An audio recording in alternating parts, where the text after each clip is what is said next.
കാണൂ പരസ്യരഹിതമായ ഏറ്റവും പുതിയ എപ്പിസോഡുകൾ. ഇതിനകത്തൊന്നും എഴുതിയിട്ടില്ലല്ലോ. ഇതിനകത്തൊന്നും തന്നെ ഇല്ല.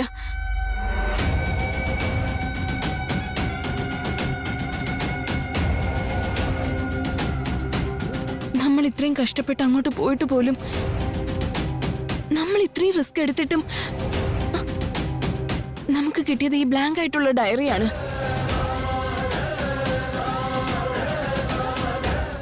എനിക്കിത് വിശ്വസിക്കാനേ പറ്റുന്നില്ല അർജുൻ. എന്റെ ഏട്ടനെ കാണാതായതിനെ കുറിച്ച്, ആ ക്ഷേത്രത്തിന്റെ നിഗൂഢതയെക്കുറിച്ച് ഇതിലെന്തെങ്കിലും ഇൻഫർമേഷൻ ഉണ്ടാവുന്ന ഞാൻ പ്രതീക്ഷിച്ചത്.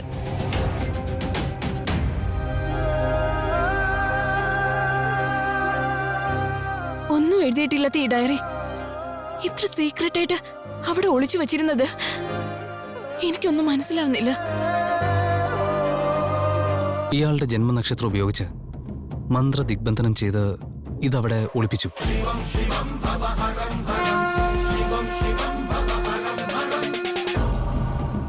തീർച്ചയായിട്ടും ഇതിൽ എന്തെങ്കിലും ഒരു ഇൻഫർമേഷൻ ഉണ്ടാവാതിരിക്കില്ല. ഉണ്ടെങ്കിൽ അത് നമുക്ക് കാണാൻ പറ്റുന്നില്ലല്ലോ.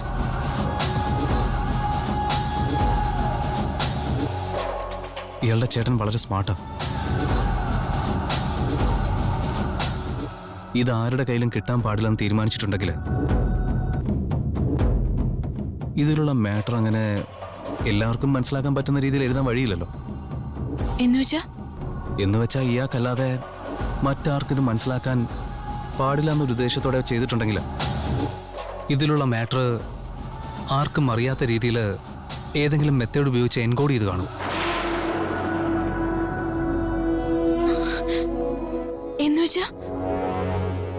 നമുക്ക് മനസ്സിലാവാത്ത രീതിയിൽ ഒരു ഇൻവിസിബിൾ ഇങ്ക് വെച്ചെഴുതും. I think it might be a chemical technology. ശരി, ഇതിപ്പോ നമ്മൾ എങ്ങനെ വായിക്കും? ഇതിൽ ഉപയോഗിച്ചിരിക്കുന്ന കെമിക്കൽ ഏതാണെന്ന് മനസ്സിലാക്കിയ അതിന്റെ ആന്റിഡോസ് ഉപയോഗിച്ച് ഇതിനെ ഡീകോഡ് ചെയ്ത് വായിക്കാൻ സാധിക്കും. എറണാകുളത്ത് എനിക്ക് അറിയാവുന്ന ഒരു കെമിസ്ട്രി പ്രൊഫസറുണ്ട്. നമുക്ക് അയാളുടെ ലാബിൽ പോയാൽ ചിലപ്പോൾ ഇത് മനസ്സിലാക്കാൻ സാധിക്കും. ശരി, നമുക്ക് പോകാം. ഭവാനി, ഇപ്പോഴോ? അതെ, ഇപ്പൊ തന്നെ. അല്ല, ഈ സമയത്ത് എന്റെ ഏട്ടന്റെ കാര്യത്തിൽ എനിക്ക് ഒരു നിമിഷം പോലും കാത്തിരിക്കാൻ വയ്യ. ഷോ, എറണാകുളം ഇവിടെ അടുത്തൊന്നും അല്ല, അവിടേക്ക് നല്ല ദൂരമുണ്ട് ഭവാനി. തന്റെ വീട്ടുകാരോടൊന്ന് പറഞ്ഞിട്ട്. വീട്ടിൽ ചോദിച്ചു, അവര് സമ്മതിക്കില്ല.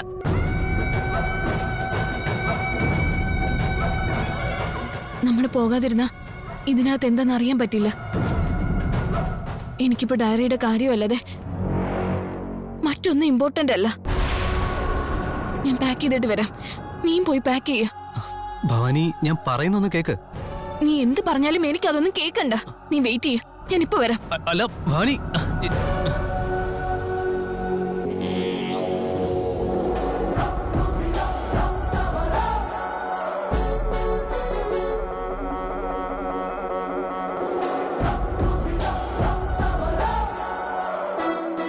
ഹലോ.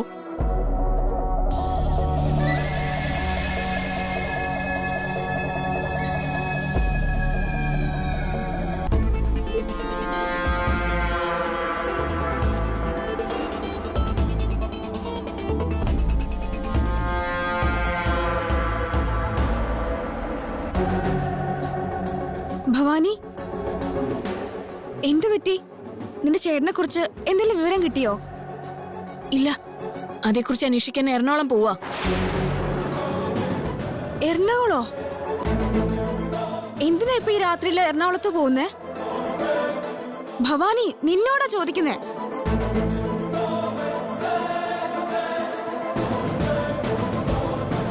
എനിക്ക് നല്ല പേടി തോന്നുന്നു. ഒരു കാര്യം പറയാം, നീ നിന്റെ അച്ഛനോട് പറഞ്ഞിട്ട് പോകുന്നതായിരിക്കും നല്ലത്. ഞാൻ വീട്ടിൽ പറഞ്ഞ അവര് വിടില്ല. നീ എങ്ങനെയെങ്കിലും ഒന്ന് മാനേജ് ചെയ്യണേ. ഞാൻ നാളെ രാവിലെ തന്നെ എത്തിക്കോളാം. ഭവാനി, വേണ്ട, പോകല്ലേ, എനിക്ക് പേടി തോന്നുന്നു. നീ ഇങ്ങനെ പേടിക്കാതെ സെറീന, ധൈര്യമായിട്ടിരിക്ക. എനിക്ക് എന്റെ ഏട്ടനെ പറ്റി അറിയണം. Please, by. ഭവാനി,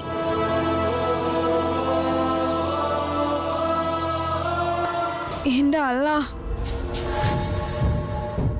ഞാനിത് എങ്ങനെ മാനേജ് ചെയ്യാൻ വേണ്ടിയാ? ഞാനിപ്പോ എന്താ ചെയ്യാ എന്റെ ദൈവമേ?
അയ്യോ, എന്താ ചെയ്യാ? ഈ ഭവാനി രാത്രി എവിടെ പോയി കിടക്കുവാണോ? ആരെങ്കിലും വന്ന് എന്നോട് ചോദിച്ചാ ഞാൻ എന്ത് സമാധാനം പറയും അവരോട്? ഞാനിപ്പോ എന്താ ചെയ്യാ? എനിക്കൊന്നും അറിയില്ല. ഭവാനി, ഭവാനി, ഭവാനി എവിടാ മോളെ? ഭവാനി പറ മോളെ. അത് കുളിക്കാൻ പോയിരിക്കോ മുത്തശ്ശി? ശരി.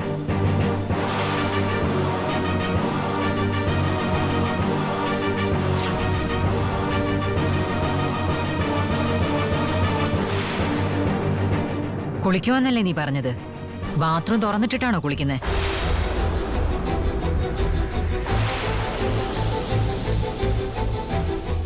കുളിക്കുകയാണെന്ന് എന്തിനാ എന്നോട് കള്ളം പറഞ്ഞത്? അത് മുത്തശ്ശി,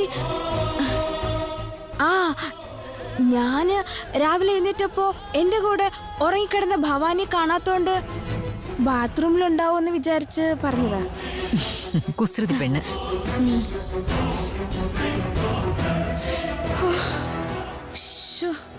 എങ്ങനെ രക്ഷപ്പെട്ടു?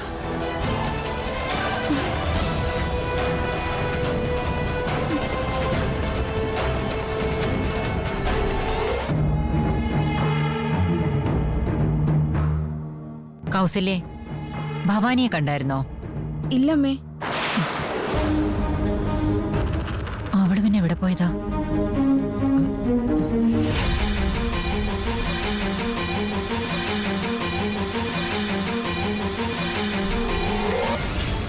അളിയാ, അപ്പൊ കിടന്നോ, റെസ്റ്റ് എടുത്തോ. ഭവാനി, ഭവാനി, എന്തു പറ്റിയമ്മേ? ഭവാനി നീ എവിടെങ്കിലും കണ്ടോ? ഇല്ലല്ലോ. കണ്ടില്ലേ?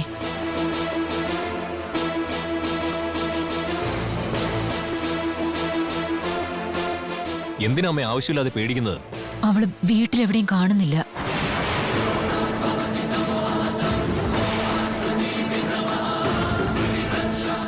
വീട്ടിൽ അവളെ കാണുന്നില്ലെന്നോ? പിന്നെ എവിടെ പോനാ? അതാ മോനെ എനിക്ക് മനസ്സിലാവാത്ത.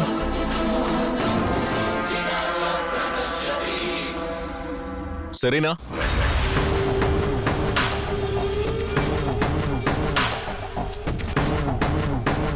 ഇങ്ങ് വന്നേ മോളെ.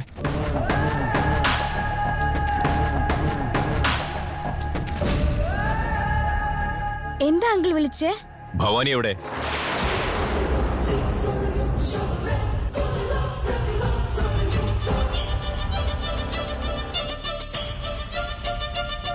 നീ അവളെ കണ്ടോ? അത് എന്തിനാ നീ പേടിക്കുന്നേ? മല്ലി, നീ ഭവാനി എവിടെങ്കിലും കണ്ടോ? രാത്രി പുറത്തു പോയ ഭവാനി തിരിച്ചു വന്നില്ലായിരുന്നോ? മല്ലി, എന്താ ഒന്നും മിണ്ടാതിരിക്കുന്നത്? ഭവാനിയെ കണ്ടോ?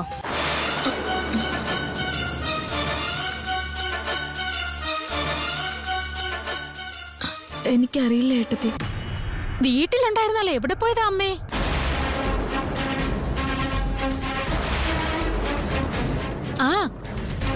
അർജുനുമായിട്ട് അവിടെ എവിടെ എങ്ങനെ സംസാരിച്ചോണ്ടിരിക്കാവോ?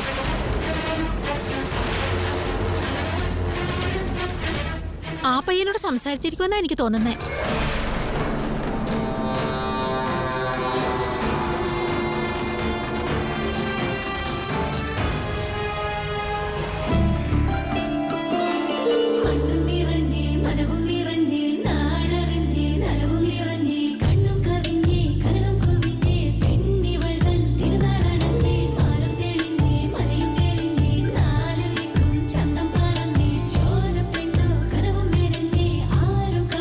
ഇപ്പൊ തന്നെ ഒരുപാട് നേരമായല്ലോ.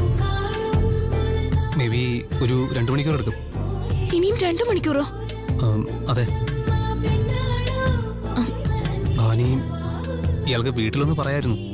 വീട്ടിൽ പറഞ്ഞു കഴിഞ്ഞാൽ അതൊരു വലിയ പ്രശ്നമാവും. ഒന്ന് വേഗം പോവാ അർജുൻ.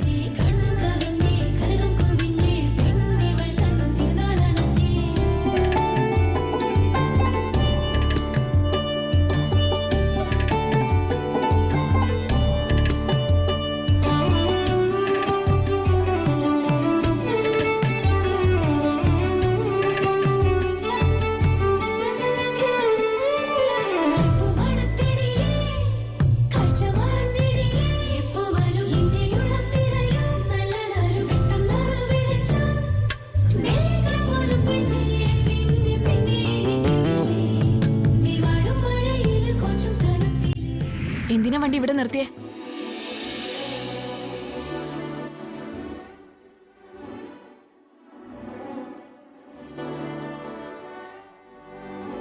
എന്തിനാ കാർ നിർത്തിയേ?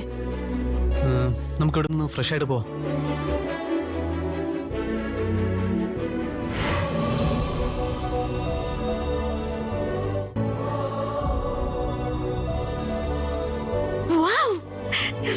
Very beautiful.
സൂക്ഷിച്ചിറങ്ങണ്ടേ ഭവാനി? താങ്ക്സ്.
അകത്തേക്ക് പോ.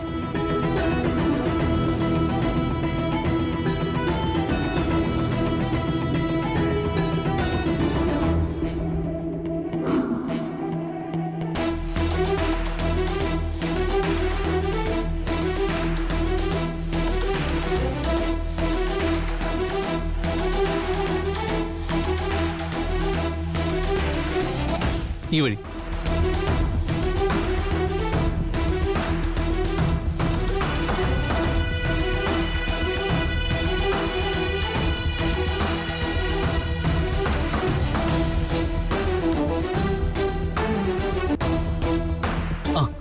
ദേ കെമിസ്ട്രി ലാബ്. വാ.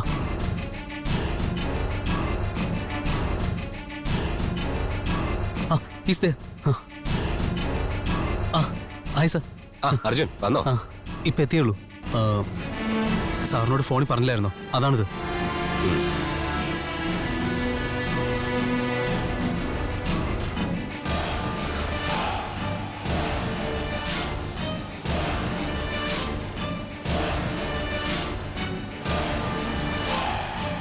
ഡയറിയിലൊന്നും എഴുതിയതായി കാണുന്നില്ല.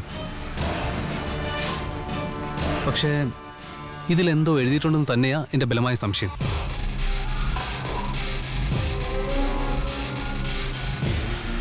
പേപ്പർ കുറച്ച് അൺയൂഷ്വലും കുറച്ച് തിക്നെസ്സും ഉണ്ടല്ലോ.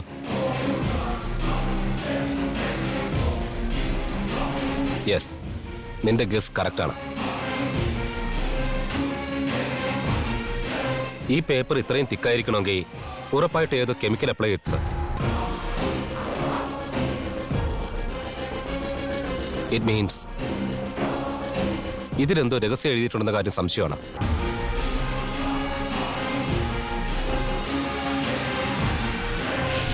അതിലെന്താ എഴുതിയേക്കുന്നതെന്ന് സാറ് കണ്ടുപിടിച്ചതെന്നുള്ളൊരു വിശ്വാസത്തിലാണ് ഞങ്ങൾ വന്നത് തന്നെ. ഇത് എത്ര സമയം എടുക്കും സർ? ഇത് പെട്ടെന്ന് കഴിയുന്ന ജോലിയല്ല. ഇത് പ്രോസസ് ചെയ്യുന്നതിന് എങ്ങനെ പോയി കഴിഞ്ഞാലും 2-3 മണിക്കൂർ എടുക്കും. കുറച്ച് വേഗത്തിൽ അത് ചെയ്തു തരാൻ പറ്റുമോ? ഉറപ്പായിട്ടും. നിങ്ങളത് പുറത്ത് വെയിറ്റ് ചെയ്യൂ. ഓക്കെ, വാ.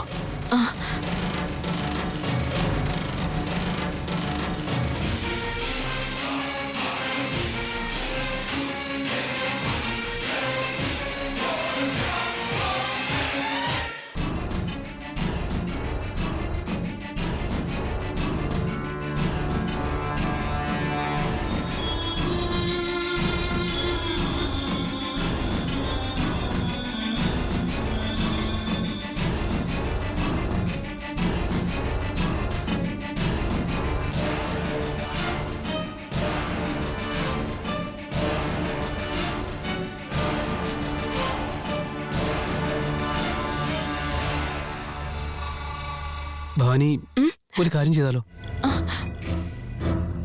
എന്തായാലും പ്രോസസ് ചെയ്യാൻ സമയം എടുക്കുന്നില്ലേ പറഞ്ഞത്? നമുക്കൊന്ന് ഫ്രഷായി എന്തെങ്കിലും കഴിച്ചിട്ട് വരാം. അർജുൻ, അത് പിന്നെ ഇപ്പൊ ഒന്നും വേണ്ട. കുഴപ്പമില്ല, വാ. ശരി.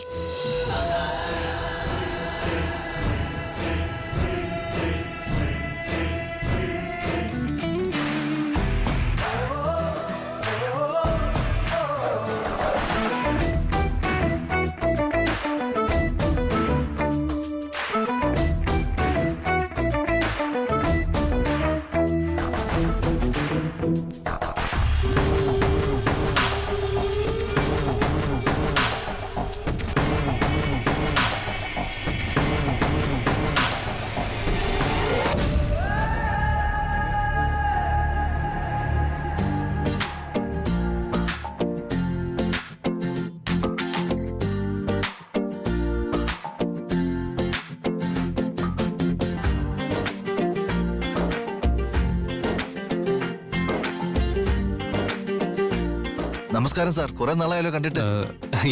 ആക്ച്വലി ഞാൻ ഇവിടെ ഇല്ലായിരുന്നു. വരൂ സാർ, അകത്തുള്ള ടേബിളിൽ ഇരിക്കാം. Thank you.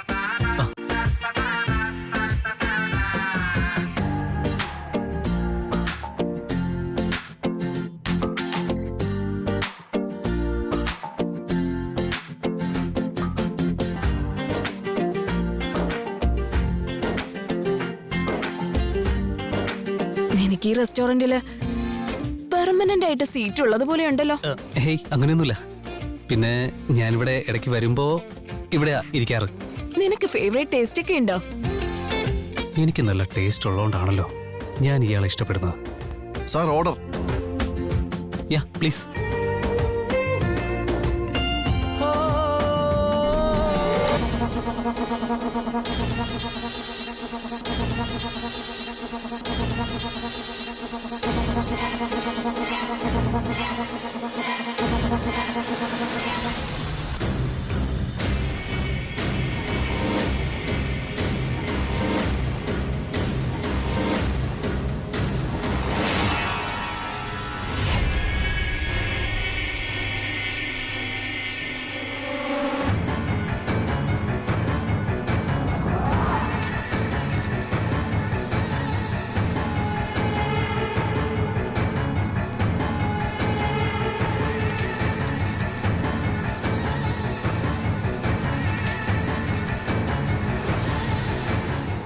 Sir order please.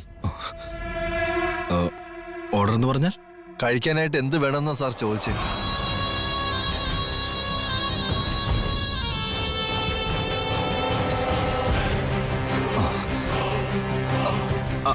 അവര് കഴിക്കുന്നില്ലേ? അത് മതി.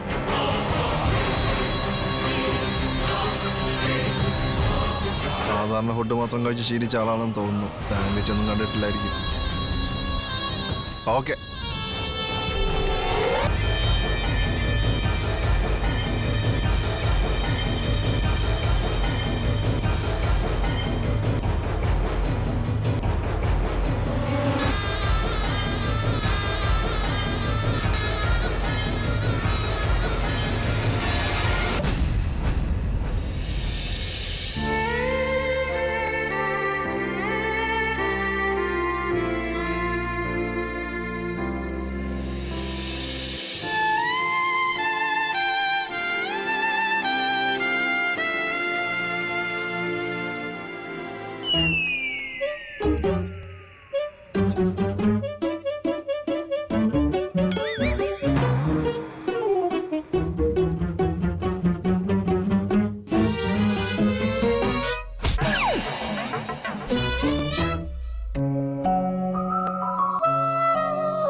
എന്താ അർജുന ഇങ്ങനെ നോക്കുന്നേ? കഴിക്ക. ഇയാള് ഇങ്ങോട്ട് വരുന്ന കാര്യം ഇയാളുടെ വീട്ടുകാരോടൊന്ന് പറഞ്ഞിരുന്നെങ്കിൽ നന്നായേനെ. പറഞ്ഞിരുന്നെങ്കിൽ വിടില്ലായിരുന്നു. നമ്മൾ തിരിച്ചു ചെല്ലുമ്പോ വീട്ടുകാർ വഴക്ക് പറഞ്ഞാലോ? എന്റെ ഏട്ടന് വേണ്ടി ഞാൻ എന്ത് വേണമെങ്കിലും ചെയ്യും. ആരെന്ത് പറഞ്ഞാലും എനിക്കൊരു കുഴപ്പമില്ല. ഞാൻ ഇത്രയും ദൂരം വന്നിട്ടുണ്ടെങ്കിൽ അതിന് കാരണം നീയാണ്. എനിക്കൊന്നും സംഭവിക്കാതെ എന്നെ കെയർ ചെയ്ത് നീ എപ്പോഴും കൂടെയുണ്ടല്ലോ. എനിക്ക് നിന്നിലുള്ള വിശ്വാസം ധൈര്യമാണോ അതോ പ്രണയമാണോ എന്ന് എനിക്കറിയില്ല. എനിക്ക് വേണ്ടി നീ ഇത്രയൊക്കെ ചെയ്യുന്നുണ്ടെങ്കിൽ അത് തീർച്ചയായിട്ടും പ്രണയമാണെന്ന് എനിക്ക് തോന്നുന്നു.